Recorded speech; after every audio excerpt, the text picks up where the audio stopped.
আপনাদের সকলের প্রিয় অ্যাভিয়ারিতে স্বাগতম। আপনাদের সামনে আবারও একটি ভিডিও নিয়ে আমি হাজির হয়েছি। আজকের এই ভিডিওটির মাধ্যমে আমি আপনাদের দেখাবো আমাদের পাখিদের মধ্যাহ্নভোজের ডায়েট পদ্ধতি। আজকে আমাদের মধ্যাহ্নে আছে পালং শাক। পালং শাকগুলোর কিছু কিছু পাতা দেখুন যেহেতু হলদে হয়ে গেছে, ওগুলো বাদ দেওয়া হচ্ছে এবং সবুজ পাতাগুলোই দেওয়া হবে।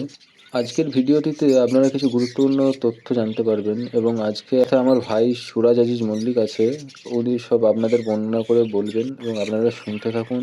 দেখুন কোনুর পাখিরগুলো তা অপেক্ষায় হচ্ছে না, খাঁচার ওপর থেকেই টেনে টেনে খাওয়ার চেষ্টা করছে। আমাদের এই কলোনির মধ্যাহ্ন ভোজন হচ্ছে এই কলমি শাক। আমরা আমাদের কলোনির সব পাখিদেরকে রোজই এরকম শাক দিই এবং আমরা এখন প্রথমে দেবো ইয়েলো সাইড কনুরকে দেবো আমরা। দেখুন এটা কলমি শাক দিচ্ছি আমরা, এরকম দিয়ে দিলাম। দেখুন ইয়েলো সাইড কনুরটা খাচ্ছে আস্তে আস্তে। তো আমরা এবার দিতে হবো গ্রিন চিককে।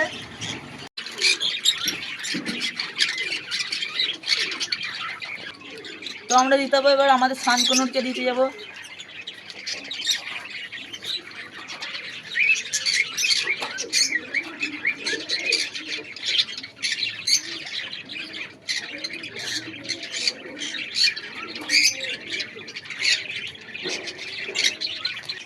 তো আমরা এখন দিতে যাবো প্যাচলেস হোয়াইট ককটেল কলমি শাক দিতে যাবো আমরা, এই দিয়ে দিলাম।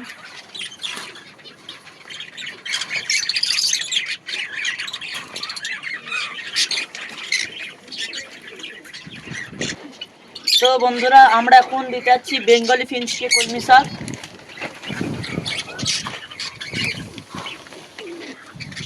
বেশি দিবেন না, একটুখানি দিয়ে দেবেন। তো বন্ধুরা আমরা এখন জাবাকে কলমি শাক দিতে যাব।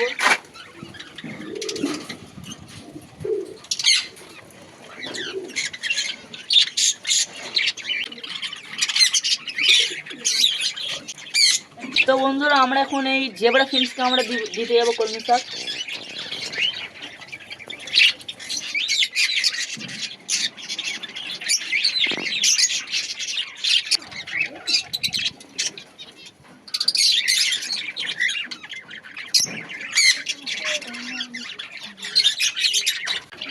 তো বন্ধুরা আমরা এখানে আছে 3 জোড়া পেয়ার আছে বদ্রি, তো আমরা এদেরকে কলমি শাক দিতে যাবো এখন।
তো বন্ধুরা আমাদের এটা অনেক বড় কলোনি আছে, তো এখানে অনেক পাখি আছে, তাই জন্য আমরা এখানে 3 আটির মতো কলমি শাক নিয়েছি, কারণ আমাদের প্রচুর পাখি আছে তাই জন্য।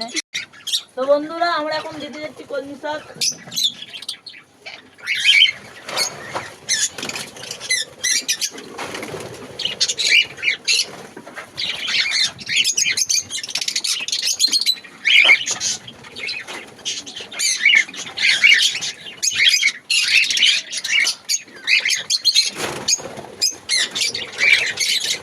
তো বন্ধুরা আমাদের দেওয়া হয়ে গেছে কলমি শাক।